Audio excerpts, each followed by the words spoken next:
Well, good afternoon, everyone.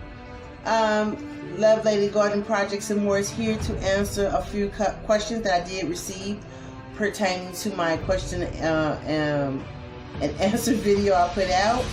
So I'm just going to read them and kind of then we'll talk about where I've been.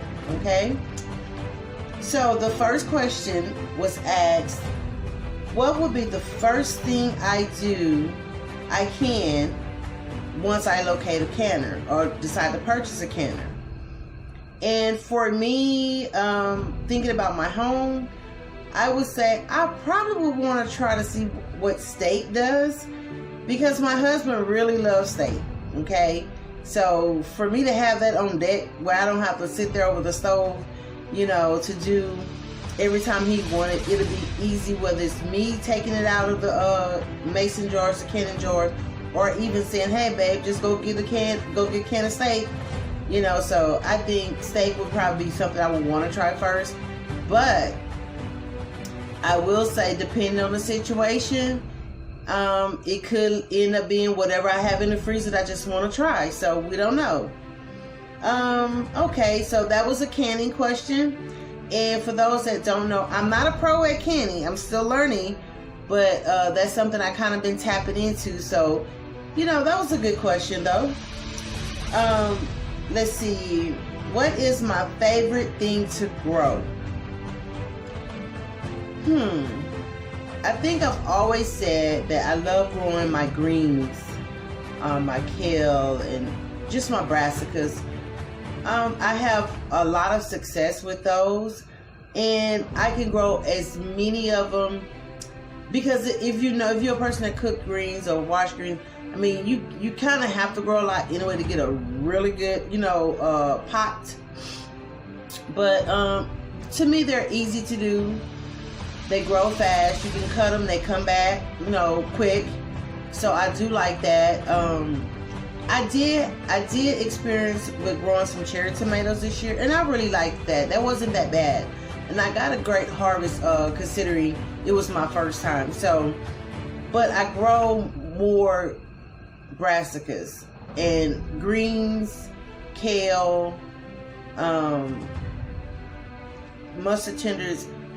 They have been like my biggest success. Even when I had a backlash from something eaten when I first started, I was able to recover really, really quick with them. So I would say my greens. And I eat that the most, therefore I cook it, I would grow that the most. In second, probably, tomatoes won't be second, but they're up there. But second to me, I would like for it to be first, but only because I haven't figured out how many I need to plant for my satisfaction. And that's okra. I love okra. I'm in the South. I love making my gumbos, my okra and tomato sauce with sausage, shrimp. And I don't eat it fried, but my husband eat it fried. So it's something that's in my home that won't go to waste. Okay.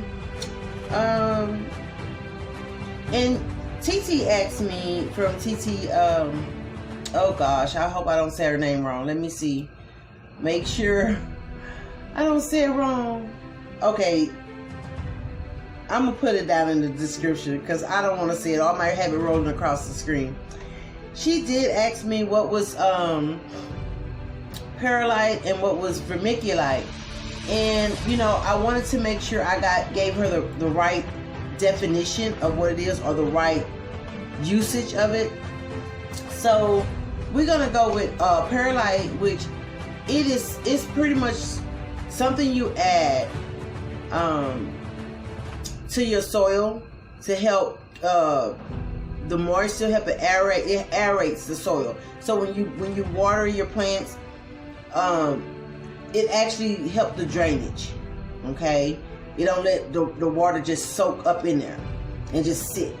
So it helps the soil aerate, get air, so the water can actually flow through. Vermiculite is actually the same thing, but something I did discover is that vermiculite, well, supposedly the ones that they're using now is safe, but it has been known that vermiculite do carry I think it carry asbestos. It can, but I think that was in the past. So now, what they're making today is not supposed to carry asbestos, but it does pretty much the same thing with the soil, for us aerate the soil, just like with perlite. So that's why if you ever hear someone say it doesn't matter which one you use, you don't have to use either or, but it's your preference. From my understanding, both of them you can use. You can actually grow in it by itself. Perlite, it did say some orchids, certain things will not be best to grow by itself, and it didn't give you. Well, the research I found, it did not give you a whole list of things, but it specifically said some orchids will not grow good. Sorry, of course, allergies. But yeah, so I hope that helped out. Those are the questions that I received through email or on my page. So that was, I hope you enjoyed that. Oh, one more thing. Someone did ask about my boxes. You know, how do I go about making my box? Well, I do have, if you go into my playlist, building projects or project building, you will see, I try to be as detailed as possible in those videos. So if you're trying to build one similar to what I built, you can kind of have a little direction, know which way to go. But technically I take anything that I can find, but I really like using those. I think I did the 2x6s. That's the one where I did my 4x4s. So 4x4 bed. Okay. And that's the first one. If you ever look at the video of McNeil's Corner, that's a 4x4. And I used the 2x6s in that. And I actually pretty much made sure all the boards was cut 4 feet a piece. So all the way around is 4 feet. I can get in that bed from either side with no issues. That's the only bed I don't have a trellis on. I think that's correct. Only bed I don't have a trellis on. And I was tending to do that, but I'm glad I didn't, because I wanted everything to be different. And why did I go with elevated raised beds? I answered that also in a video. I'm scared of bugs. I don't like surprises.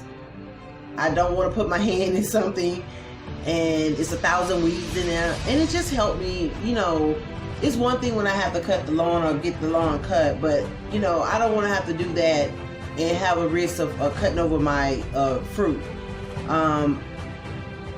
That was just my preference. I don't want to be pulling weeds, and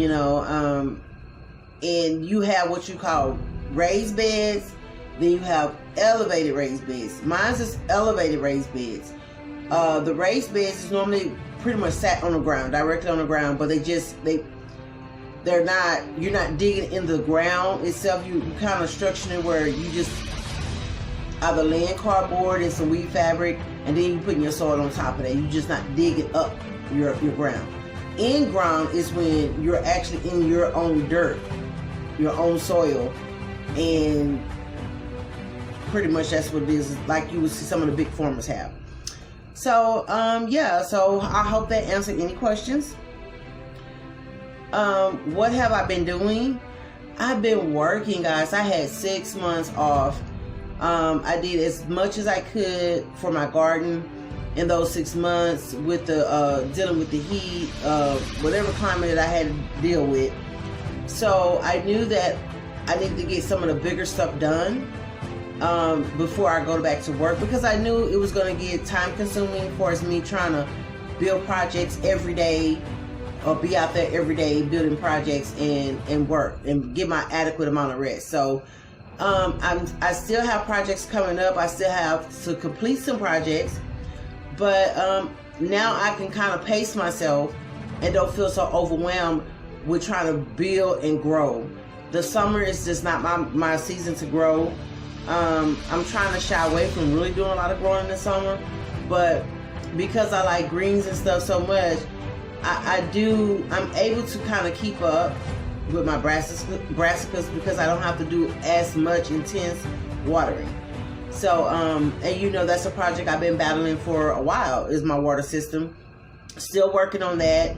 But in the meantime, I was doing the water system, water catchment system, building the raised beds, just trying to organize things. And then, you know, life happened. So school back in, lawnmower broke, weed eater broke.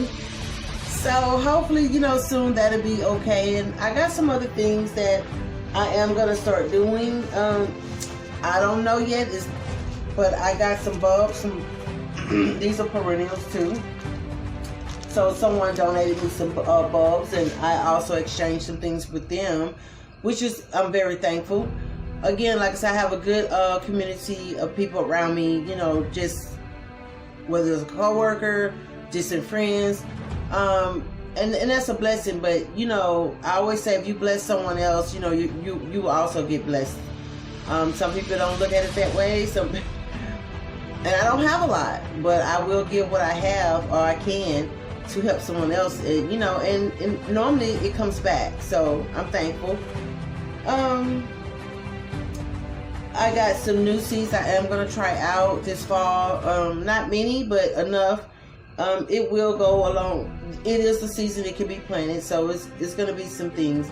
I have so many changes that I need to be doing. It's just depends on how I feel when I get off work. I try to catch every video I can, and sometimes I may be late, you know, on the video, but I do try to go and catch up on the binge watch and watch the videos. So I do want to send shout outs to my grow community family, my garden community family, with Best Yet, Pit Stop, Woman to Woman, Gigi's Natural, Garden with Joy, Her Healthy Home, Homestead of Chicken. I can't wait to see some updated videos with her. You know, I miss her. I miss that. Blessings. But yeah, and you know, it's Eco Lounge. I would say Eco Lounge, Eco Neighbor. Of course, you know, I try to sit in with Miss Cheryl, Homestead Hard, Lead Farmer, and even now Lady Led. You know, I'm not always able to be present every single day because, you know, working and feeding my family, it comes first. But I can't feed my family if I'm not working. I mean, I have my garden, but we still got to get meat because Lovelady don't have a farm. Okay? So, but that's what's going on. And thank you guys for sending your questions in. And I hope, you know, we have more questions later. So if you ever have a question, you still can hit me up in my comment box, and I'll try to answer it directly on your page, on my page, or under the question that you asked me. So again, have a good day. You know, if you have not subscribed, please like, subscribe, share the video, leave a comment. Okay? And don't forget to hit the notification bell so you can always know when Lovelady is putting out a new video. Thank you guys. Be blessed.